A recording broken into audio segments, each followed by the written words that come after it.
Case విచారణ పేరుతో పిలిచి ఓ వ్యక్తిని కేపీహెచ్పీ పోలీసులు చితకబాదిన ఘటన ఆలస్యంగా వెలుగులోకి వచ్చింది. గుంటూరు జిల్లాకు చెందిన మొవ్వా ప్రణీత్ కు అదే జిల్లాకు చెందిన శ్రీలక్ష్మితో 2018లో వివాహం జరిగింది. భార్యాభర్తల మధ్య విభేదాలు రావడంతో శ్రీలక్ష్మి ప్రణీత్ పై గుంటూరులోని దిశ పోలీస్ స్టేషన్ లో కేసు పెట్టి అతడికి దూరంగా ఉంటోంది. ప్రణీత్ హైదరాబాద్ లో ఓ బ్యాంక్ లో మేనేజర్ గా పనిచేస్తున్నాడు. కొద్ది రోజుల క్రితం శ్రీలక్ష్మి తన భర్త వేధింపులపై ఫిర్యాదు చేస్తూ తన సర్టిఫికెట్లు తన భర్త వద్దే ఉన్నాయని తనకి న్యాయం చేయాలంటూ గుంటూరు నల్లపాడు పోలీస్ స్టేషన్ లో ఫిర్యాదు చేశారు. కేసు విచారణలో ఉండగా మళ్లీ కేసు నమోదు చేయమని అక్కడి పోలీసులు ఫిర్యాదుకు నిరాకరించారు.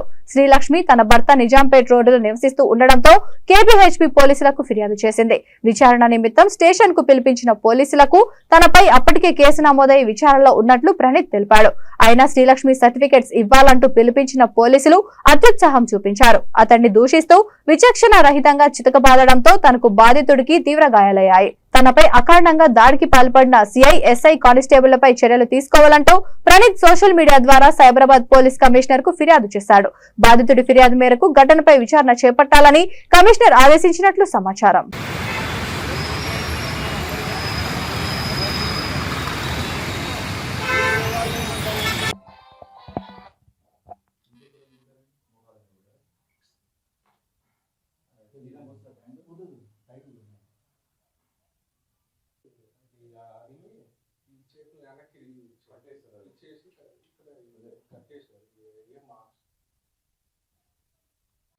యాక్చువల్గా సిఐ గారు అంటమేమో ఏసీపీ గారి కేసు.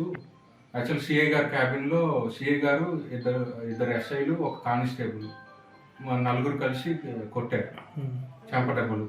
అప్పటికి ఏంటంటే నిజం అదే ఇది వాళ్ళు చెప్పేది ఒప్పుకోలేదు అనేసి ఇది ఏసీపీ గారి కేసు, వీడిని లోపలేసి కుమ్మండి అనేసి అంటే ఎస్ఐ సందీప్ గారు తీసుకెళ్ళారు. అంటే ఎవరు చెప్పారు కుమ్మండి అని చెప్పి?